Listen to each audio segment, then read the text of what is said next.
Hello everyone, स्वागत है आपका आपके अपने यूट्यूब चैनल पर जिसका नाम है पाठशाला वैष्णव सर। दोस्तों, जैसा कि आपको पता ही है कि 1 जुलाई 2024 से पूरे देश में 3 नए क्रिमिनल लॉज लागू हो चुके हैं। इस वीडियो के माध्यम से हम जानने की कोशिश करेंगे ये तीनों लॉज है क्या।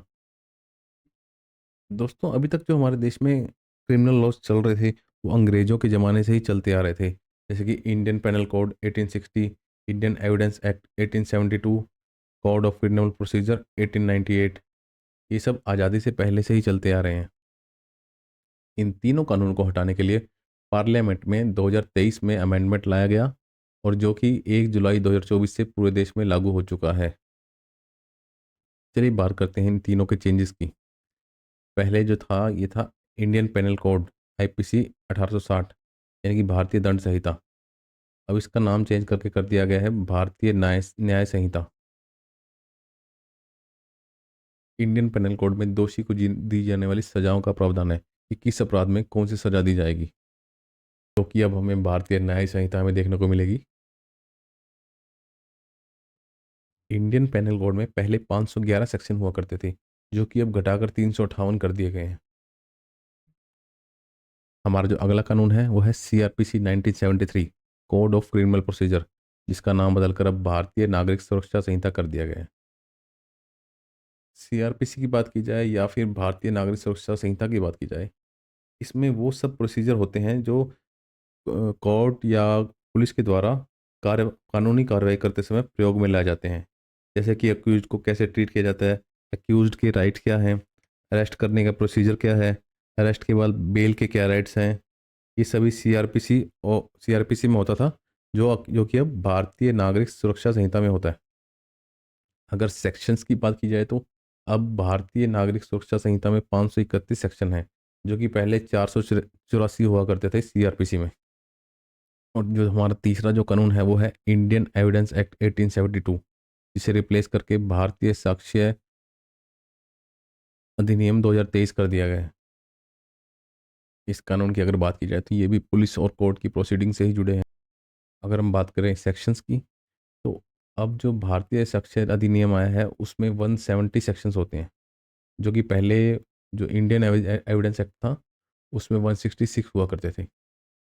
चलिए बात करते हैं तीनों कानूनों में मेनली चेंजेस हुए क्या क्या हैं। सबसे पहला जो मेन चेंज है वो है जीरो एफआईआर। दोस्तों, जीरो एफआईआर क्या होती है? जीरो एफआईआर वो एफआईआर है जो हम किसी भी जगह से करा सकते हैं। सपोज कीजिए आप दिल्ली से मुंबई ट्रैवल कर रहे हैं और मुंबई से दिल्ली वापस आते समय आपका लैपटॉप चोरी हो गया। अब एफआईआर कहाँ पे कराएं? मुंबई कराएं या दिल्ली कराएं? मुंबई वापस कौन जाए? तो इसीलिए अब दिल्ली में भी प्रोसीजर है कि आप दिल्ली में बैठे बैठे जीरो एफआईआर करा सकते हैं। वो अपने आप मुंबई की पुलिस को कांटेक्ट करेगी और वहाँ से आपका लैपटॉप ढूंढने में मदद करेगी। इसके बाद आती है online registration of police complaints. एक नया चेंज और भी आया है कि अब आपको अगर आपकी रिपोर्ट दर्ज करानी है तो आप घर बैठे ही इलेक्ट्रॉनिक कम्युनिकेशन के माध्यम से करा सकते हैं। आपको पुलिस स्टेशन जाने की नीड नहीं होगी। हमारा जो अगला चेंज है वो है कि क्रिमिनल केसेस में ट्रायल ख़त्म होने के बाद, ट्रायल चाहे 1 साल चले, 2 साल चले, 4 साल चले, उसको जो उस ट्रायल जैसे ही ख़त्म होता है उसके 45 दिन के अंदर अंदर उसको सज़ा देनी जरूरी होती है। क्रिमिनल को सज़ा देनी जरूरी हो गई है। अगला जो चेंज है वो है रेप को लेकर। अगर किसी लड़की का रेप हो जाता है तो उसे जो अपनी स्टेटमेंट रिकॉर्ड करानी है पुलिस ऑफिसर को, वो सिर्फ वुमेन पुलिस ऑफिसर को ही रिकॉर्ड कराएगी, वो भी अपने गार्जियन या फिर किसी रिलेटिव के सामने। पहले ऐसा नहीं होता था। पहले जो स्टेटमेंट है वो किसी को भी रिकॉर्ड करनी पड़ती थी। जो भी उस टाइम ड्यूटी पर ऑफिसर है, चाहे वो जेंट्स है या लेडीज़ है, उसे आपको स्टेटमेंट रिकॉर्ड करनी पड़ती थी। अब जो प्रोसीजर लाया गया है सिर्फ महिला पुलिस ही आपकी स्टेटमेंट रिकॉर्ड करेगी। इसके बाद जो बहुत ही इंपॉर्टेंट चेंज है वो है सेडिशन। सेडिशन यानी कि राजद्रोह। सेडिशन का नाम जो बदलकर कानून के अंदर अब कर दिया है सेसेशन। पहले क्या होता था कि कोई भी व्यक्ति अगर देश की चुनी हुई सरकार के खिलाफ कुछ अनाप शनाप बोलता था या कोई हेट स्पीच देता था या कुछ ज़्यादा ही गलत बोल देता था, तो गवर्नमेंट उसके खिलाफ 124 ए के तहत कार्रवाई करती थी और उस पर सेडिशन का मामला दर्ज कर दिया जाता था। लेकिन अब जो भारतीय न्याय संहिता है उसके सेक्शन 152 में सेसेशन की जो परिभाषा लिखी है उसमें सरकार शब्द को हटा दिया गया है।